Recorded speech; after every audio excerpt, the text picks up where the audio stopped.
I'm a libertarian. What I'm getting is, did you vote for Joe Jorgensen or Trump? Who?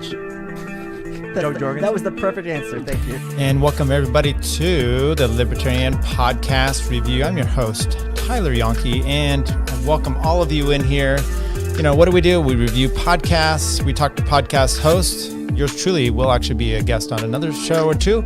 But we try to give you that, find that autistic Liberty Star you just maybe didn't know you needed to hear from. We're going to span the globe here. And today we're going back and we're doing the OG. We're doing Lions of Liberty.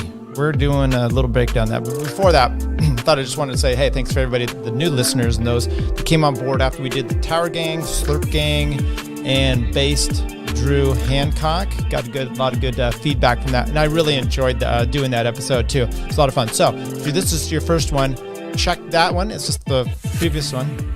That's episode 15. We're just going chronological order. So check that one out. And I did a little breakdown at the beginning there of what I think the Libertarian Party and the infighting is and how that relates to the glorious documentary Pretty in Pink, an 80s stalwart. So what about me? I'm just a rando anarchist in Northern California.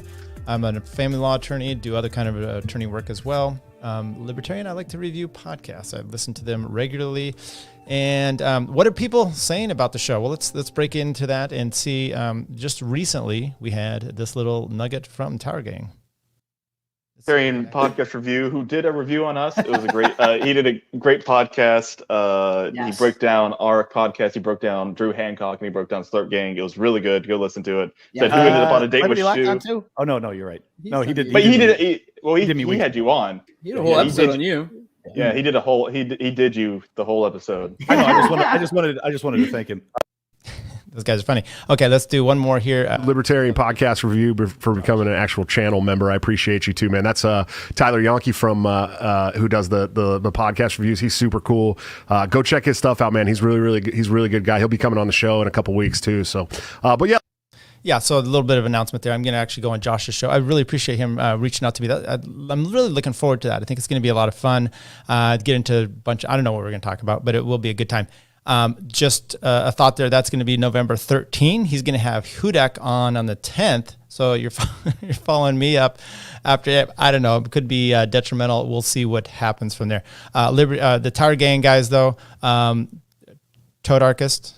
Anarcho Toad. I said it wrong last time. We'll just call you Toad.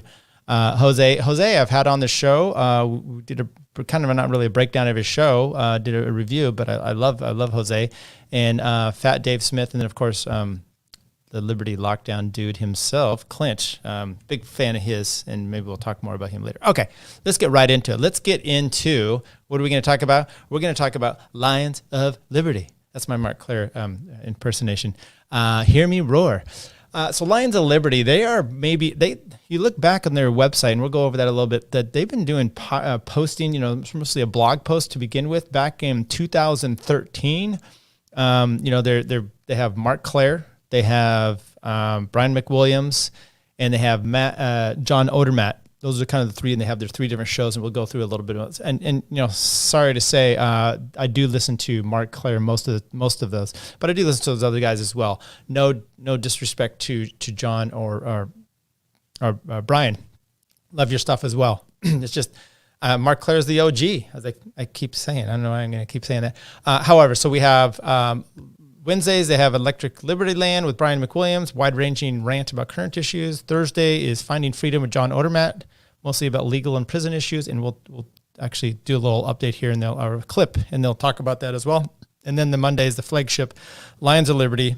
Look, I don't know if the lion, and maybe we'll take a look here over our shoulder on the screen here. I don't know if the lion is itself indicative of Marc, but rumor has it Marc's not going to cut his hair until Archie Flowers presents his full defense of Dave Smith, which could be a while. So look forward to that at some point. Okay, Lions of Liberty. We'll take a look here. Here's their website. It's really pretty good. They are, like I said, they're just one of the old school guys. They have all their podcasts up, but man, they have the ability here to go and look at all the back in their archives, back to 2013. They were doing podcasts back then. Here's episode 3, which we're actually going to play a little clip of. Peter Schiff was right. I mean, Peter Schiff is still going on. I mean, it's pretty extensive. So if you need to go all the way back to their archives and just cruise through, I mean, actually it goes 2013, I think, is when they started to do the podcast. But otherwise, you can go there and read a bunch of stuff. Who does reading anymore? Not I. Therefore, we're not going to give you a breakdown of that. Okay, maybe we'll start here with let's maybe get a little description of what their show is actually about. And with that, we're going to start off with Joh Odermatt actually doing a conversation and describing what the show is. And let's see if we can share this tab. Here we go. I mean, with what Mark on his Monday show, Brian on his Wednesday show with Electric Liberty Land, and myself on Thursdays with Finding Freedom, what we try to deliver to you is the best value you can get in a variety show type podcast. And we're bringing you, great interviews on Monday with leaders in philosophy and the liberty movement and entrepreneurship. And Wednesday, Brian McWilliams is giving one of the most unique takes on culture and current events and putting his comedic spin on things. Just a great show. And myself on Thursday, of course, what I've tried to do recently with my change is expand and really look at life as a whole, not just the criminal justice system, but through business ownership and through different things that we can do in our lives to apply the principles of liberty and overcome obstacles and find freedom in our own life. That's my goal with this show. So please support us. If you haven't yet, really consider even supporting us and becoming a patron. We have some great giveaways, great stuff that you get access to, bonus content, stuff like that, all kinds of merchandise, depending on the level that you join. Access at our Nittany level and above, you get to actually produce a show and tell us what you want us to talk about. So check that out, patreon.com/Lions of Liberty. And I really hope you guys enjoy today's show. Okay, so basically the point of me playing that is that's just the preview. Now we're good to go. No, so you get a little understanding of what all the different aspects and different things that they offer with the show. And I'm going to play a little bit of that one there where he was interviewing John Ziegler, which is a pretty fascinating item as well. So what do they have on? Well, is it wide ranging? They mostly have, do a lot of guests here. There's a few ranty, single shows here and there, but for the most part, it's all about bringing people on and interviewing them. They're usually all about an hour in length. And like I said, we're coming up on Monday, Wednesdays, and Thursdays. So you get a good little bit of that every time you go in. Now, look, some of the older shows we're going to play here, they are mostly just the podcast. Later on we could get into the ones where they start to do them on YouTube, which is kind of my preferred method of checking them out. But here we go. Episode 3. This is Lions of Liberty, and I'll just give you the intro, what it was back in the day. This was Lions of Liberty, Dan Johnson of Panda, talking about the NDAA.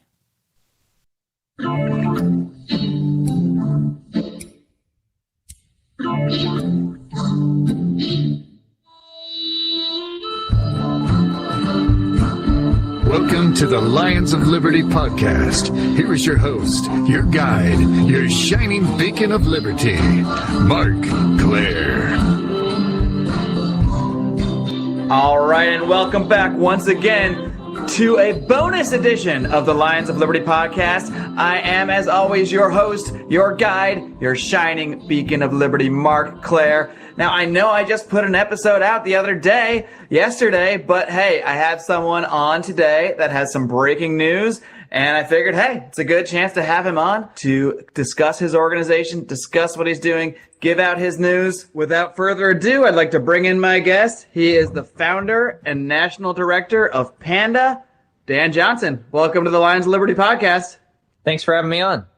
Thanks for being on. Now, Dan, a lot of readers of my site, myself, a lot of people that come through our little circle probably already know a lot about the NDAA, know a lot about what you do.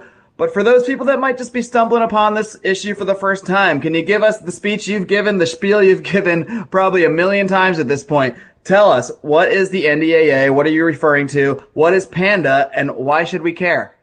All right. Well, you should care because Panda is awesome. But beyond that, going into the NDAA, The NDAA stands for the National Defense Authorization Act. It is usually a military funding bill put out by Congress, then the Senate, and signed by the president every year. It's been done for about 51 years but at this point.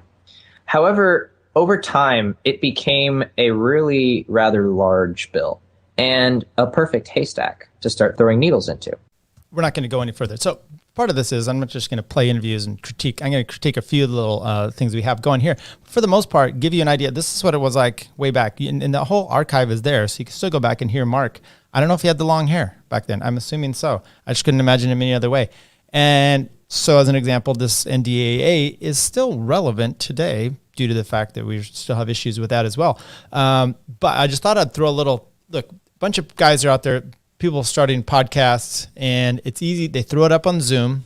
People or StreamYard, people come in, they rip down the audio portions of that, or you download the video part, and you can do whatever, and it's all synced in and nice. Back in the day, though, I mean, I don't know what Mark was doing here back in 2013. Maybe he's using Skype, but typically you're dealing with things called mix minus, maybe calling him up on the phone. The other person, this sounds like the guy had a recording himself. Maybe he was recording in his own, so you're like trying to sync up audio later. He records his own, you record your own. You maybe have to collaborate of getting the audio clips back and forth together and then mashing them up for the feed. This, by the way, the way things the last year and a half, 2 years, where like I said, the Zoom and all that has come along, it has made things extremely more easy. I started doing a podcast 2016 or 17, and we had all these kind of issues trying to match up with people, and it was just easier to do everything in person. It is not that way, and it is much better doing it now. But I just throw that out there because Mark, good job with doing your stuff back then. Okay, next one, Shane Whistler. And this was episode 2. So I'm going to try to emphasize which the episodes are so you can, I'll probably try to put them in the links as well so that you guys can, if you're interested, actually go take a look and check them out. Here we have, this is an interview with Shane Whistler, and I'm going to try, look, this is not the most easy ask. Yeah, there's starts in. We're going to start in at the 22 and 30 minute section here. With objective, they don't make it easy for me to liberty. That's like a. So I'm just gonna have to skip around 22, 30, and these special purpose. We need to fight about these things and get down to so that we can have a little a handbook, a philosophical handbook of liberty that is the truth. What do you think about politics as a method for achieving liberty? So what we missed there just a tad bit was Shane talking about people need to basically, it's very important for them to study, as his book here, he has Reason and Liberty, study philosophy so that you are prepared for that. And then, so it kind of comes back to what we have a lot of interaction still today is, what about, and as what Mark's going to say here, what about politics? Is politics the viable solution, or is it just always being ready and only doing, once again, 2013, and these are the arguments and questions you had there, 8 years later. This is kind of another one of those areas where there's a big divide with libertarians. There are some that are deeply involved in politics, think that, spend all their time just focusing on which politicians we got to get elected. These guys take the right positions. These guys have the right ideas. And then there's the other extreme where people say, screw politics. It's bad. It's just all bad. Every single one of them's bad. Voting's terrible. And, we should have nothing to do with it. So where do you fall in that spectrum? Well, I think there's this Greek character called Sisyphus who was punished. I can't remember why he was punished, but his punishment was that he had to keep rolling this rock up a hill, and then it'd roll back down, and then he'd have to go back and roll it back up the hill. And politics without philosophy is like that. I think, you're just rolling the rock up the hill. I think politics can be okay so long as there's a fundamental philosophical activity behind it. That's all we're going to play on there, because I actually believe you guys should. These are timely, timeless episodes in a sense to maybe go check out and see what he's having to say. Because once again, this is a whole thing, and we're going to actually show it later on, a debate going on of the exact same topics. Here is episode 9, getting in early. Mark was interviewing Walter Block, And we Liberty can follow us, Austrian Commie in Brooklyn. Want to delve into it with you? You are an expert on the subject. I'm sure my listeners out there are wondering, at least I am, how did this all start for you? How did you first become involved in the libertarian movement, and how did that lead to Austrian economics becoming the study of your life's work? Well, I first got into libertarianism when Ayn Rand came to Brooklyn College, and I came to boo and hiss her because she favored free enterprise, and I, along with every other Jewish, liberal, Democrat, progressive commie in Brooklyn at the time, this must have been 1963 or so, opposed free enterprise and capitalism because it meant, starvation in the streets and all.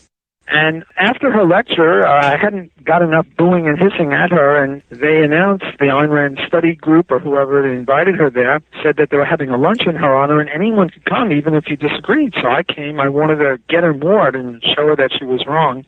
The setting was a big, long table, maybe 50 people on each side, and Ayn Rand was sitting at the head of the table, and Peikoff and Brandon and Greenspan and a few of her lieutenants were next to her. And I was relegated to the foot of the table, about 50 or 100 feet away from her. And I turned to my neighbor and I said, this capitalism stuff is all wrong. Socialism is the way to go. And he said, well, the people that really know about it are not me, but at the other end of the table. So I went and I stuck my head between Ayn's and Nathan's. And I said, there's a socialist here who wants to debate someone on socialism versus capitalism. And they said, oh, who is it? And I said, me. And I was, a senior in college then, and, they were quite a bit older than me, maybe 10 and 20 years older than me. But I was pushy then, still am. And Brandon was very, very nice. He said, look, I'll come to the other end of the table and I'll talk to you about this under two conditions. One, you have to promise that you won't allow this conversation to lapse after one shot. And two, you'll read two books that I recommend to you. Well, I kept my promise, and the two books were Atlas Shrugged and Economics in One Lesson by Henry Hazlitt. Atlas Shrugged by Ayn Rand, of course. And I went to his house in Ayn Rand's apartment in Manhattan, and maybe 4 or 5 or 6 times, and I brought my roommates, and we discussed it, and I was converted. Then I went to the Nathaniel Brannon Institute meetings, but it was sort of cultish for my tastes. If you could ask Ayn Rand an easy question and she would answer it, but if you asked her a tough one, she'd kick you out of the auditorium, so it wasn't very scholarly or open, very cultish, actually. And then I was sort of wallowing around. I'd go back every once in a while because they were the only libertarians I knew, and, but then I had this sort of approach avoidance thing. And then I was in graduate school in Columbia, and Larry Moss and Jerry Wallows, his roommate, convinced me to meet this crazy man, Murray Rothbard, who believed in anarchism, which is obviously wrong because, I was sort of an Ayn Randian, even though I didn't like her personally. And we're going to stop there because it's up to you to go hear the rest of the story. This is episode 9 with Walter Block. If you haven't heard it, that's the Ayn Rand to Murray Rothbard pipeline you have there. Excellent. And, he always tells wonderful and interesting stories. Maybe someday, Tyler, you can have him on your show. That would be great. Okay, next one we're going to do is, this is episode 11, and Marc Clair is already dipping into Roger Stone. Roger Stone, you probably heard about him. Well, great thing about this one is, what we're going to play here is Roger Stone talking about how he's had it with the maybe I shouldn't spoil it because I think it's actually, I think I can figure out how to do this right. It's actually somewhat fascinating because he is going to give you a breakdown, and especially if you know him, in what we have going on currently, right? It is currently being, Trump et al. And how Roger Stone has played into that. And with that, you're going to hear Roger Stone talk about what happened back in, 8 years ago about his politics. And here we go. Welcome to the Lions of Liberty podcast. Great to be with you. And we're thrilled to have you here today. Obviously, this is a topic that's, kind of on a lot of people's minds right now with the 50th anniversary coming up. But before we get into your book, you spent much of your career largely working for Republicans, well-known Republicans like Richard Nixon, Ronald Reagan. You were also instrumental in the recount election that saw George W. Bush elected president. But in recent years, you've switched over and have been working, more closely with some libertarian candidates. I believe you supported Governor Gary Johnson in his presidential bid. So, why did you decide to begin working with libertarians? What prompted that switch? I sadly concluded that the Republican Party I was born in, the Republican Party of Barry Goldwater, had morphed into just another big government party. in that you can look at the major parties today, and although they go out of their way to try to sound different, when it came to the big issues facing America, the Patriot Act, spending, debt, foreign interventionism, they're really identical. And that therefore the voters didn't really have any choice. The choice between Barack Obama and Mitt Romney was no choice whatsoever. He is not wrong, but it's fantastic to kind of think about what he's done since then, and going with Trump. And I really hate Trump at all, but I mean, come on, none of those things describe like he's really made a breakthrough. It makes you understand maybe that his is a person of opportunity, right? I'm getting out of it. Barry Goldwater. Is Trump the next Barry Goldwater? Some maybe would argue. Maybe Walter Blackwood. He said Trump was the one to vote for. I think it was humorous to kind of see that, and it's a little telling, just as time goes on, and then what people think in the moment. Next one, though, is Professor Carlo Cicchelli on Mussolini's fascism. And by the way, I'm just playing a bunch of these early ones, and we're going to do some later ones. But the reason kind of for this is to give you an idea of who we had on, and some great episodes. When I was first thinking of doing this, it was several months ago, I was kind of going through and looking at their catalog. I was working in the garage, and I clicked on one episode. Next thing you know, I'm just listening to the whole thing, and it was wonderful. You're hearing and this next one is about fascism, okay? And it's the Mussolini's fascism, and pretty much, you think about it, that's back in the news, right? The definitions, all that. So we probably need to get it right, as always. So we're going to look here about 30 seconds in, so we can start it off right away. Of the ILC, the Internet Libertarian Community, as they call it, we see a lot of rhetoric tossed around.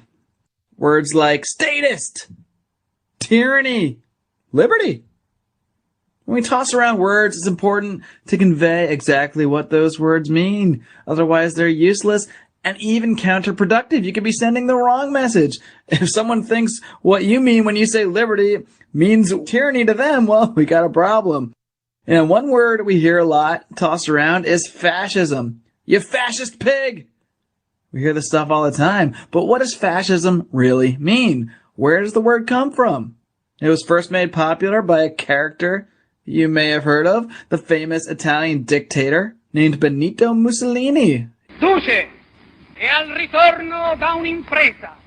My guest here with me today is an expert on Mussolini and fascism.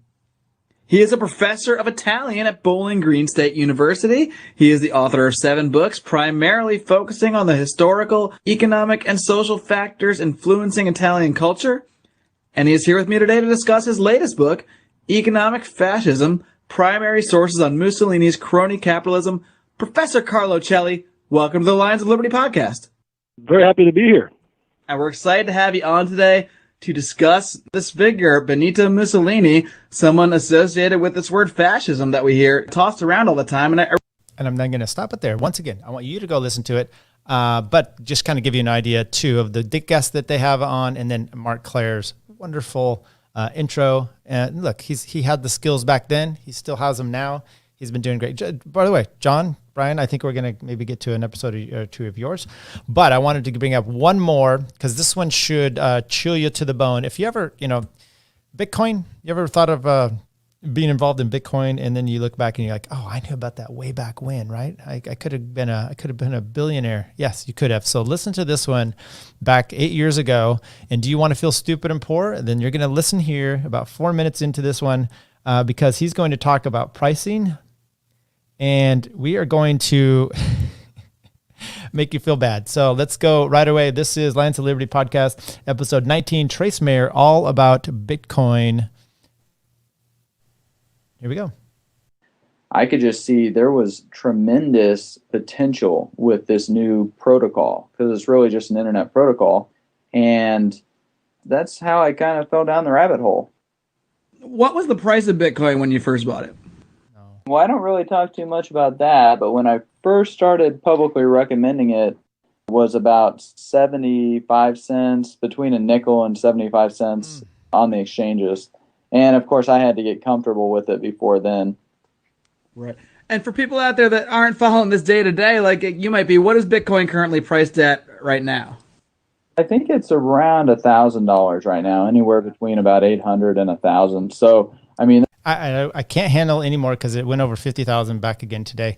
So there you go. You could have got, look, when he's warning you, it's $1,000. You could have made $49,000 advance on your dollar, or the 70 cents that he was talking about before then, which is just all cringeworthy. So sad.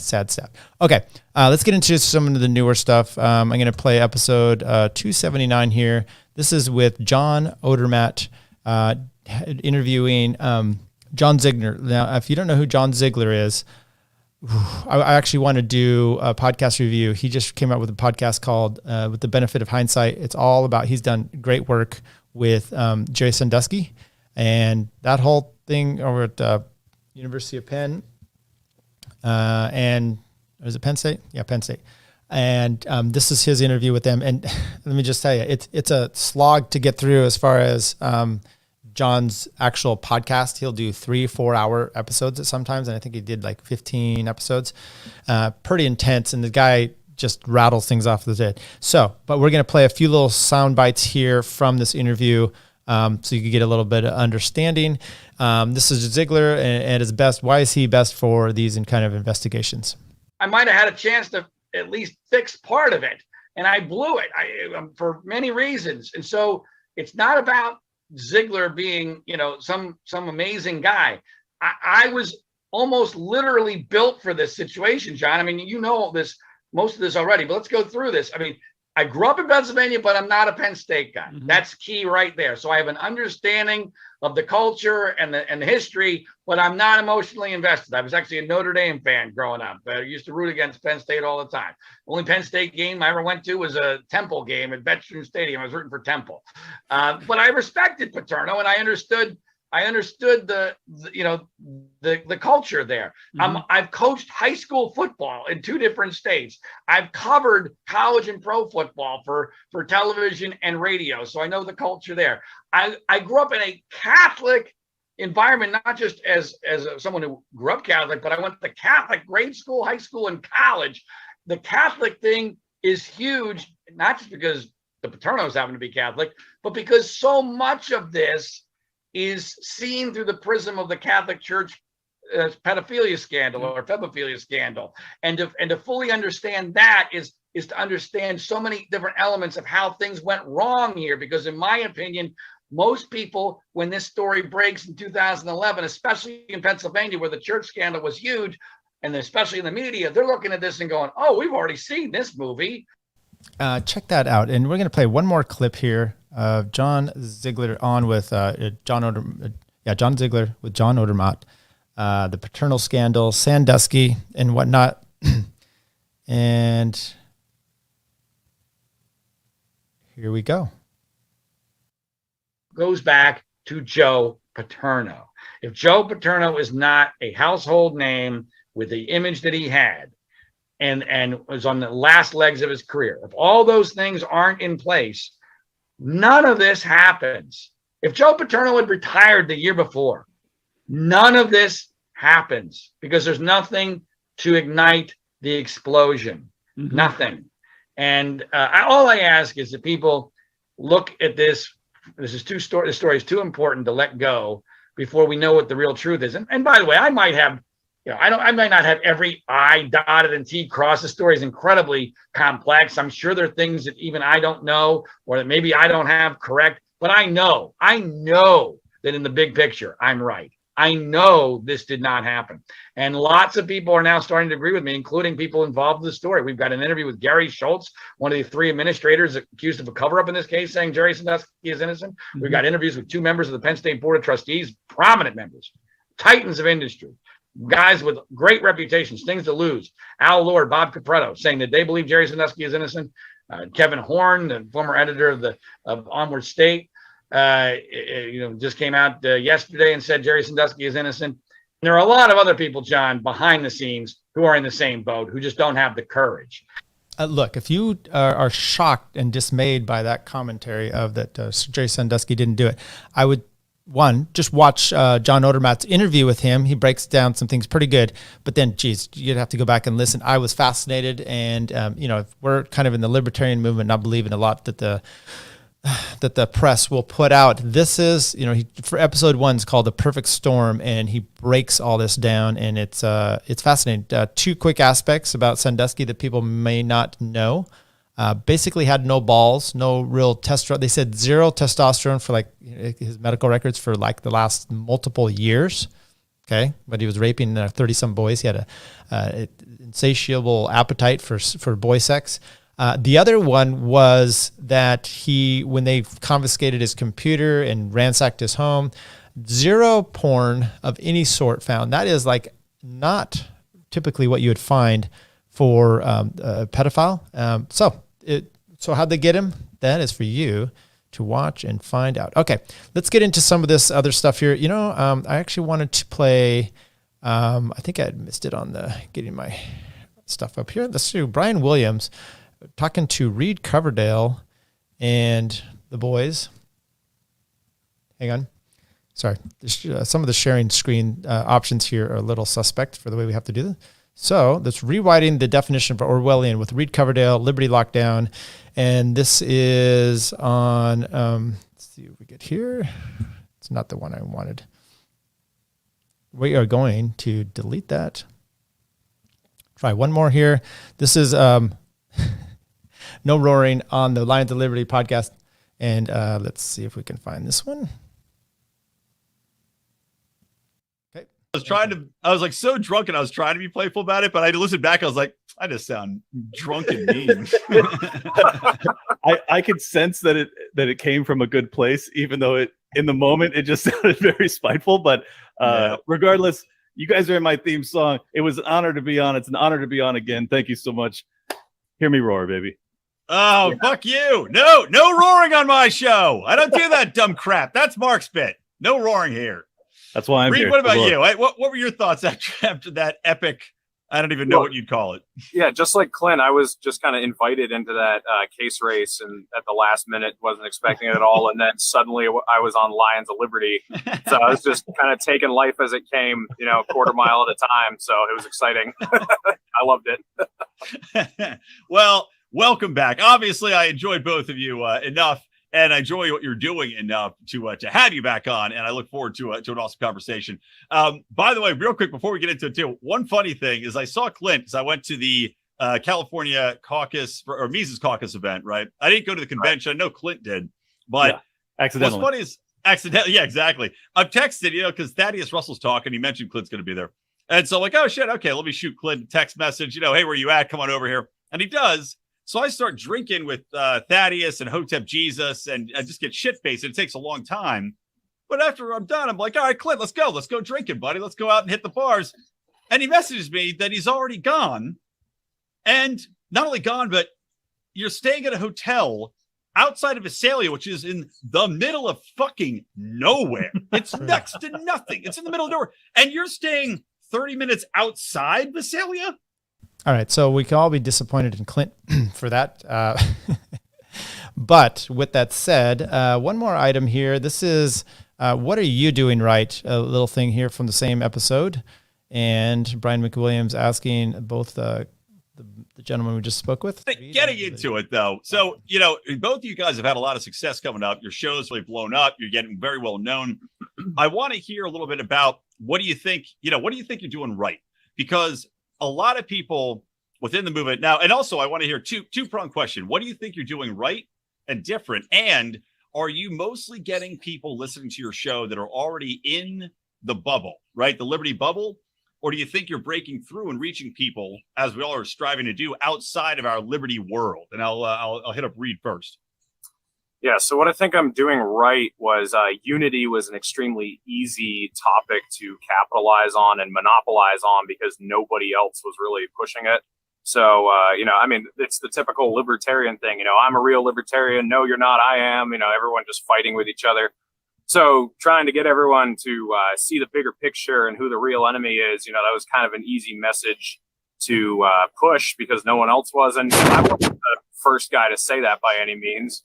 But, I just happened to be in the spotlight at the right place at the right time saying it. So there was a void and I filled it. And as far as the, reaching other people or just people in the liberty movement, I think I'm doing both, but the ratio has gone way up to the bubble because Dave Smith has really promoted me, and all his fans come over, and then Ryan Dawson has been on my show a bunch of times, so all his fans come over.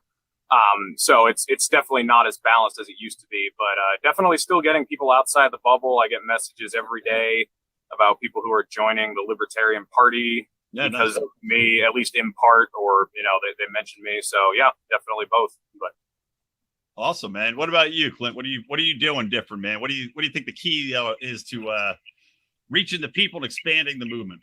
Well, I can't say that I'm having the same luck in getting people outside of the libertarian circle that Reed probably is, just because I'm not so much of a unity guy. I think that my delivery is more one of righteous indignation and fury. So I think that I'm attractive to people that are very upset. Sexually and in the movement. Angry people. Clint, fuck me now! That's how it goes all the time. Yeah, it's like that. I get DMs. Drive down the street, look for angry prostitutes. All right, so I get DMs from dudes all the time, just screaming like, "Dude, you inspire me. You want to hook up? What's up?" Like that type of shit. So it's pretty good. So I think that was kind of the niche I filled, was that there was a lot of rage in this scene, and it was not being tapped into. It wasn't being acknowledged. It wasn't being utilized. So I came into it as one of those people. And that's what we'll stop. And look, a lot of that rage was being fed by your very own Nick Sarwark. Just stating that. Okay. Then the Lions of Liberty have been doing a great service. They've been putting on a bunch of debates. Matter of fact, this last month, it's all about debates. Marc Clair has been hosting them, but over the time they've had debates on. And it starts usually with a Twitter war with Dave Smith.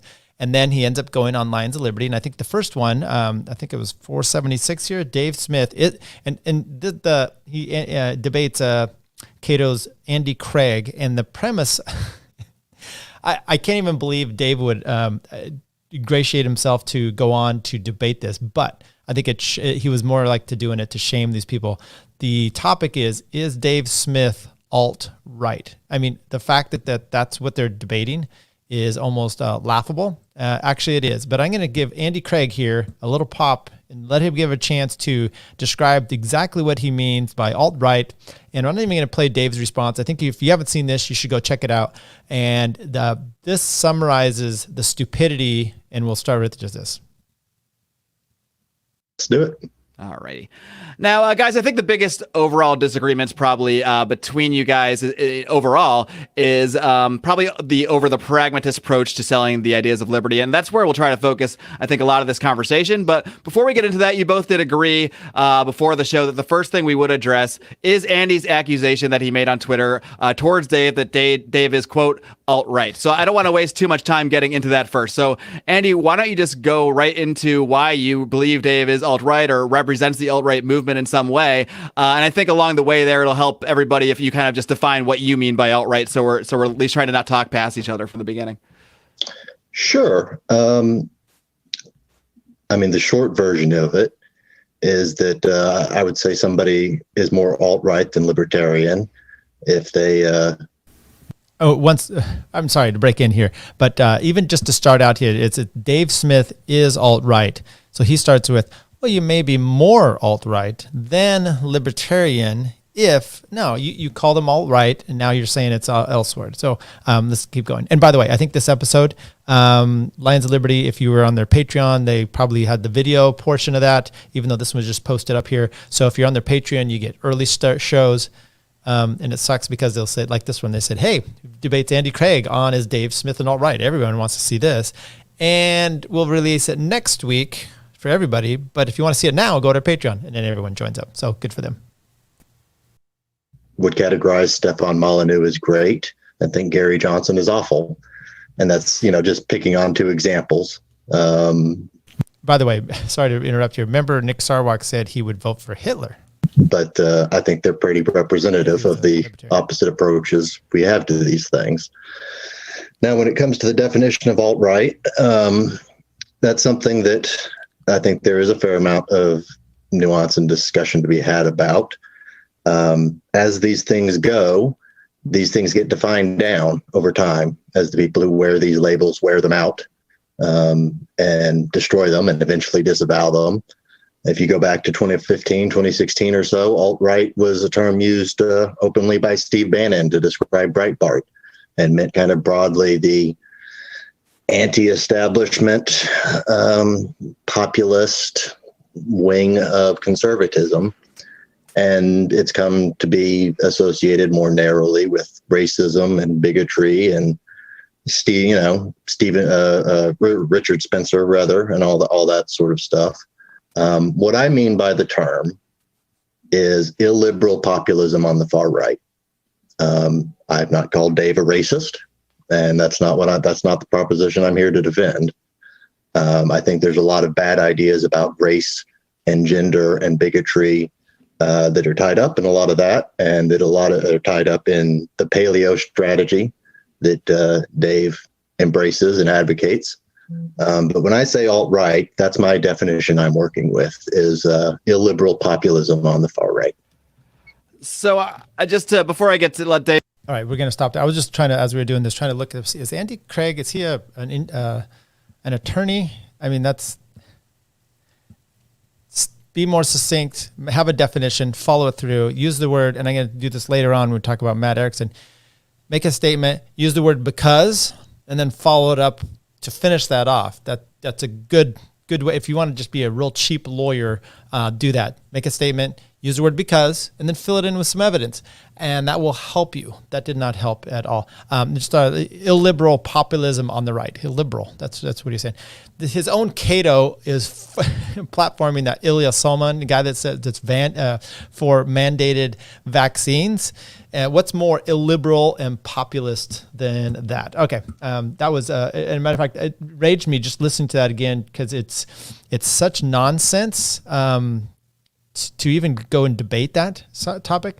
But Dave then decides to, he's going to double down. He's going to debate Archie Flower. And Archie Flowers, or is that Flower or Flowers? Just Flower. And Archie comes up, maybe he is an attorney. And maybe I'm going to start employing this my own self when I go to court. Archie, best defense yet. Let me know what you think about this meme. I honestly cannot read that, but... So it's the corporate needs you to find the difference between this picture and this picture. And the two pictures are racism inherently violates a NAP and Marxism inherently violates a NAP. And then I, stuck my face on the one down below. It's the old Office meme. Yeah. Archie's from here. So is your argument, Dave. Man, we're getting off into weird territory here. Is your argument that Marxism inherently violates the NAP, like just believing in it? Yes. Okay. So I think there should probably be a distinction made between what makes you a libertarian and what is a violation of the non-aggression principle. So if you believe that there is a certain group of people who don't deserve rights, who, and I don't mean a group of people like, people who have committed violent crimes or something like that, like based on an immutable characteristic. If you believe there's a certain race of people who don't deserve natural rights, then you're not a libertarian for sure. And if you believe in Marxism, then you're not a libertarian for sure. But those beliefs are not violations of the non-aggression principle because... Okay, we're not going to go there. But what I think everyone's missing, though, from this is Archie himself outs himself. He puts his face on Pam, long hair. He doesn't even try to crop that out. Remember the time Archie decided to out himself with a meme of himself? Oh my God, what an embarrassment that was. And I think that you could see Dave's face on there where he's like, whoa, what? That's and everyone's kind of, huh? How's that? Ooh, rough going. Okay, I am just going to, at this point, we're going to skip around a few of these here, but how about we just show you some of the other ones we had going on here. He did a debate with Eric Brakey. That was Marc Clair, Dave Smith did with Eric Brakey. Very good one. And it's very similar to the next one that you see with Dave Smith doing it against Tho Bishop, both like a libertarian political strategy. Should the GOP be used or the Libertarian Party? And I suggest you go and watch that one too. The only disappointing one with Phil Bishop is he wears a hat on the video and you can't see his mullet. Sad to go there. Then we had a debate here with Marc Clair. Let me see. We had, Brad Polumbo. Brad Polumbo argued with Ace, and I posted one up here, and we're just going to play some of these clips. So hang on, boys. Here we go. Because it comes down to the question of whether the government has the exclusive standard. Why do you see a double standard for some guy on the street out there and not a person wearing a badge? Because it comes down to the question of whether the government has the exclusive use of force. And I think it has to exist. Otherwise, you don't have a government, you have anarchy, and it spirals into mass violence.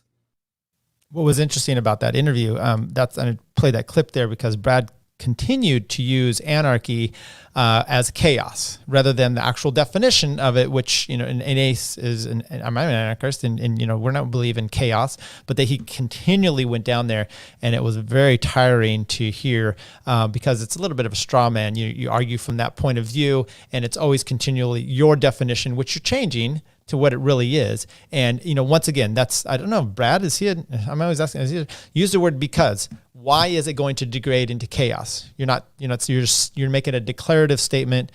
Annoying. Okay, let's add this in the whole world. The United States has in terms of its structure with the branch of government. So if you told me tomorrow I could snap my fingers and the whole world would be the United States, all through peace and none of the practical concerns gone, sure, yeah, why not? People would be wealthier and freer instantaneously. Okay, well, because I'm waiting. Okay. My problem with that clip is simply because we talked about this with Clint of trying to spread democracy. That was the whole point. The Bush strategy going out to Iraq and Afghanistan kept saying, we're going to spread democracy to the Middle East. That's a horrible attempt there. But you can't do that. Those are different societies, everything. We can't spread democracy here in the COVID times. You're not going to spread it there. So simply because you have that, you can't just, wave a wand and once again do that. Last one we will add here from Brad. Why would the executive, who is the enforcer in a democratic republic, the executive, what incentive do they have to enforce things that are going to restrict them? Well, clearly they have some incentive, because can you name a Supreme Court decision in the last 100 years that was handed down and then the executive refused to follow it? Ooh, gotcha. Yeah, the CDC. Remember, they just said it couldn't have the moratoriums, and but they let it sunset because they didn't need to act on it. Then Biden even comes out and says, "Well, I understand, and I understand it's unconstitutional, but we're going to do it again." So he does it again for the moratorium of evictions. That's exactly what. And I posted that up on Twitter, and Ace is, yes, that's exactly. He goes, I would have thought about that, but this interview came out actually right before that happened, and then Brad had an excuse for it. Poor excuse, and that was a good debate though. Ace mops the floor with him. Ace, you're amazing. I gave you kudos last time being on Slurp Gang.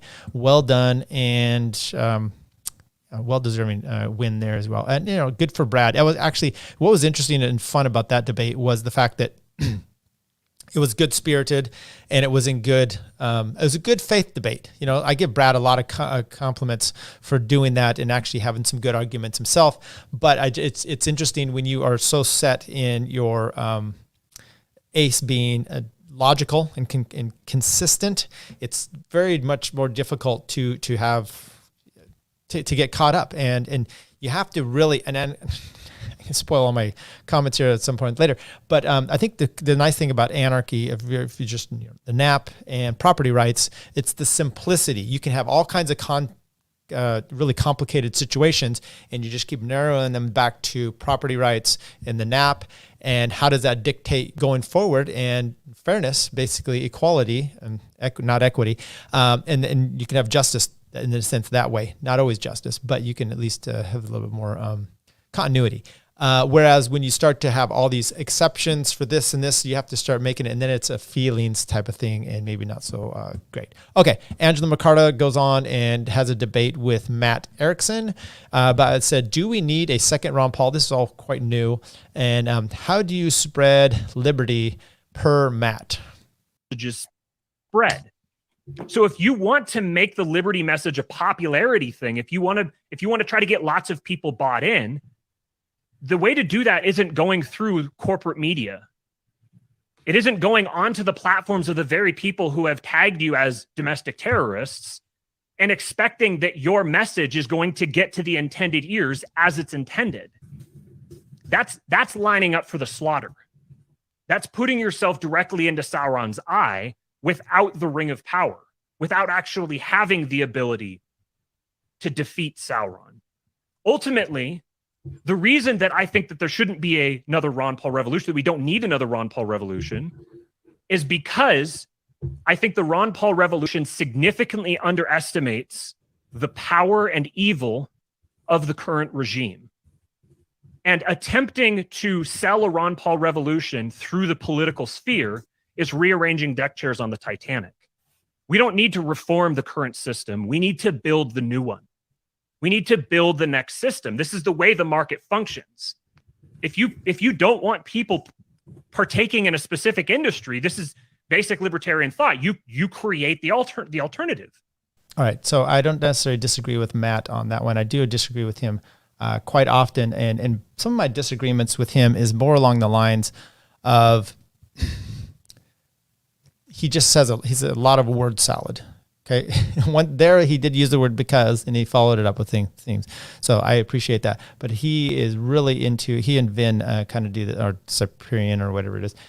They tend to just talk and about not a lot of nothing. So last one we're going to show here is screen share this one. It is the most recent one, I believe. And it's Marc Clair and Joh Odermatt. Should you put it all into Bitcoin? And let's take a look and see if you should. Thanks a lot. Odie, we're going to move on to you. Why do you take the negative in this proposition? The negative, you would say that utilizing Bitcoin as your sole savings and investment vehicle is not a sound strategy. Let's hear it. And again, this is not financial advice. Yeah, well, you can take it as financial advice, but it's not financial advice. If that makes sense. You can take it, but we advise you don't. Any of this. It's just an entertainment program. We're just three dudes drinking and talking. That's all. I'll start off in an untraditional way here and say, I mean, things I agree with. I agree with you, Rollo, that the dollar is screwed. I think anybody who's paying attention to what the Fed's been doing in our monetary policy for even the past 5 years, let alone the past 20 years, the writing is on the wall that the dollar is going down. Well, yeah, you go back to 1913 for that. 16, whatever you want to do. But in Bitcoin, I own Bitcoin. I don't have anything against Bitcoin. In fact, in the past year, I've bought more Bitcoin than I have in the entire time before that. And I'm more late to the party than, you said you got more involved or started buying some in 2014. I was probably starting a little bit to dabble in like 2018. So when you were ramping up, I was probably just starting. So maybe I'm a little bit behind you on that track. But when it comes down to investing and looking at, so you talked, I think, and I agree with your definitions on savings and investments. And I think that's important to point out. When people talk about saving, I look at that as preserving. You're just all right, there we go. And, I did skip one here, and I'm not sure if we want to actually play it here, but it was Marc Clair with Eric Brakey going over the benefits of, and I think we will try to play this here. The benefits was Snowden's NSA leak a net positive for liberty? And I think oddly, I was expecting it to be the other way around, but Marc Clair took the negative on that one. And this is a kind of interesting take that Brian Nichols did here, and it gave something. And Mark, I'm going to start with you. Something that Eric has presented here that is the strongest argument in favor of what he's presenting. You have to get a little bit of concession to. And then Eric, we're going to do the same for Mark's side. So what would you say is the strongest argument that Eric's made thus far today, Mark? I think it's actually the argument that he just made a moment ago. I would say that to whatever extent that the Snowden reveals, much like the Ron Paul campaign, I would be clear, I'm not arguing the Ron Paul campaign didn't lead to more freedom. It was just kind of a side comment because it is something I think about in that way, just like I have made myself think about this issue in the last couple of weeks preparing for this debate.